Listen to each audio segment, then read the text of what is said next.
Hi friends, this is Alok Tiwari and you are watching our YouTube channel CS Center. Today's topic FDI, Foreign Direct Investment. Foreign Direct Investment होता क्या है?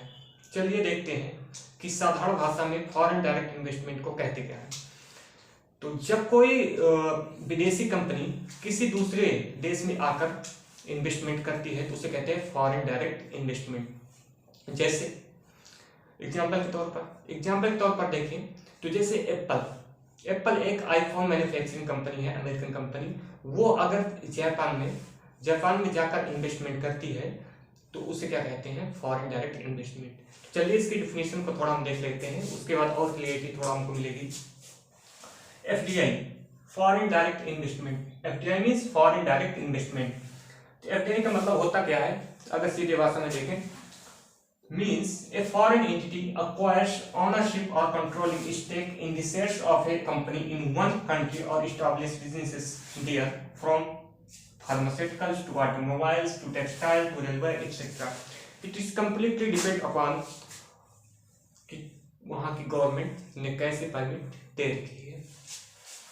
Suppose करिए कोई foreign entity means कोई भी foreign entity के तौर पर अगर इस डिफिनेशन को हम तोड़े और इसको समझें, फॉरेन एंटिटी गूगल सपोज करिए, अगर वो इंडिया में आई और वहां की किसी एक कंपनी में इन्वेस्टमेंट कर ले, ठीक, और तो इन्वेस्टमेंट करती है या फिर उस कंपनी के शेयर्स को एक्वायर करे, तो ये सब क्या है? फॉरेन डायरेक्ट इन्वेस्टमेंट के ही एग्जांपल है। एग्जांपल तौर पर हमने दो की एग्जांपल लिया है जो कि एग्जाम पॉइंट ऑफ व्यू से काफी इंपॉर्टेंट है, उसको देख लेते हैं। The first example is Google picked up 7.73% of Reliance Jio platform for 4.5 billion US dollar. ठीक है, इसका क्या मतलब है? ये जो इवेंट है वो इवेंट है 2020 का, ये 2020 जब गूगल ने 4.5 बिलियन यूएस डॉलर देकर गूगल ने 4.5 बिलियन यूएस डॉलर देकर एक रिलायंस की सब्सिडियरी है जियो प्लेटफॉर्म, उसके कुछ स्टेक को अक्वायर कर लिया। तो देखिए गूगल क्या है? अमेरिकन मल्टीनेशनल कंपनी है। रिलायंस क्या है? इंडियन कंपनी है। अमेरिका से पैसा कहां पर आया? इंडिया में पैसा आया। अमेरिका से पैसा इंडिया में आया तो फॉरेन से पैसा इन्वेस्टमेंट हुआ कहां पर? किसी दूसरे देश में, तो इसी को कहते हैं फॉरेन डायरेक्ट इन्वेस्टमेंट। पैसा कितना आया? 4.5 बिलियन यूएस डॉलर। तो पहला एग्जांपल हो गया फॉरेन डायरेक्ट इन्वेस्टमेंट का। दूसरा एग्जांपल देखते हैं, McDonald is opening restaurants in India. McDonald ये भी एक फॉरेन कंपनी है, अगर वो अपने रेस्टोरेंट को ओपन करती है कहां पर? इंडिया में, तो इसको भी क्या कहते हैं? Foreign direct investment. इसके अलावा और भी अन्य अदर एग्जांपल हैं। अब हम बात कर लेते हैं कुछ अन्य चीजों के बारे में। सपोज करिए कि हमने एप्पल का एग्जांपल लिया था। इसके अलावा अगर हम बात करें तो एक चीज ये भी ध्यान रखना जरूरी है कि ये जरूरी नहीं है कि अमेरिका और इंडिया के बीच में ही हो सकता है, ये जापान और रसिया के बीच में हो सकता है, ये रसिया और चाइना के बीच में हो सकता है, ये सिंगापुर मॉरिशस के बीच में हो सकता है, लेकिन ये भी दो देशों के बीच में हो सकता है। अब बात कर लेते हैं थर्ड पॉइंट की कि रूट, किस रूट से एफडीआई अलाउड है। तो हम अगर पार्टिकुलर इंडिया की बात कर रहे हैं कि इंडिया में किस रूट से अलाउ है, तो यहाँ पर दो रूट हैं। The first is automatic route, the second is government route. अब ऑटोमेटिक रूट का क्या मतलब है और गवर्नमेंट रूट का क्या मतलब है? ऑटोमेटिक रूट का सीधा और सिंपल सा मतलब ये है, इसमें कोई भी प्राइमरी परमिशन लेने की जरूरत आपको नहीं पड़ती, कोई भी एप्लीकेशन फॉर्म भरने की जरूरत नहीं पड़ती। अगर कोई विदेशी कंपनी चाहे तो इंडिया में आकर डायरेक्ट इन्वेस्टमेंट कर सकती है। तो गवर्नमेंट रूट इसका मतलब क्या हुआ? गवर्नमेंट रूट का मतलब ये हुआ कि कुछ सेक्टर्स ऐसे हैं जहां पर आपको गवर्नमेंट से प्रीवियस परमिशन लेनी जरूरी है, तो वहां पर आपको गवर्नमेंट से पहले परमिशन लेनी पड़ेगी, उसके बाद भी आप इन्वेस्टमेंट कर सकते हैं। ठीक है। Fourth point, sectors in which FDI is prohibited. कुछ ऐसे सेक्टर्स भी हैं जहां पर एफडीआई को अलाउ नहीं किया गया है।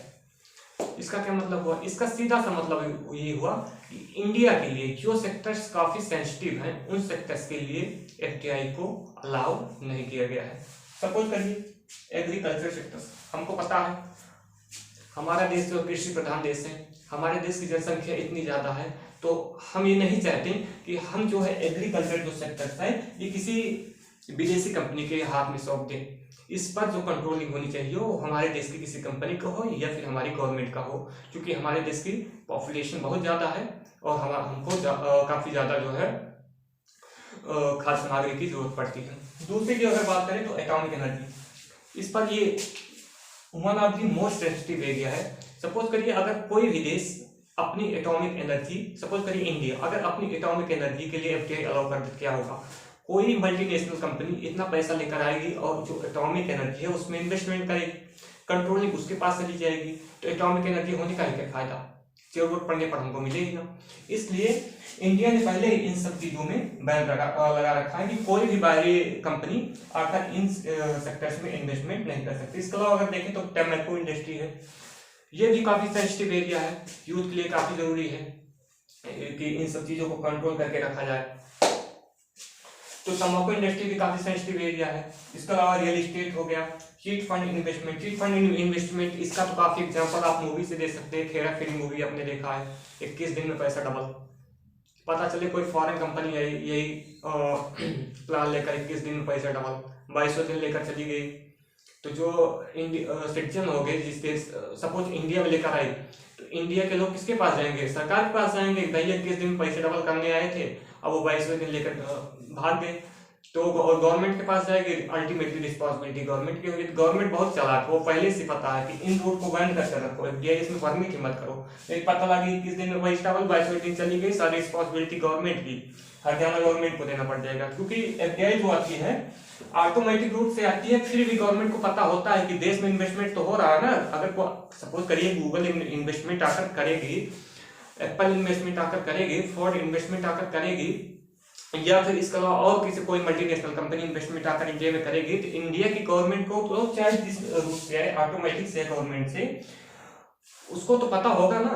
जो पता होगा तो अगर सपोज पैसा लेकर भागेंगे तो यहाँ के जो सिटीजन हो वो जाएंगे ना इंडिया की गवर्नमेंट के पास कि तुमको पता था, तुमने कैसे उसको परमिट दे दी एफडीआई अलाउ करने की, ये तो अल्टीमेटली रिस्पॉन्सिबिलिटी आपकी है। तो ठीक है, आज के लिए इतना ही।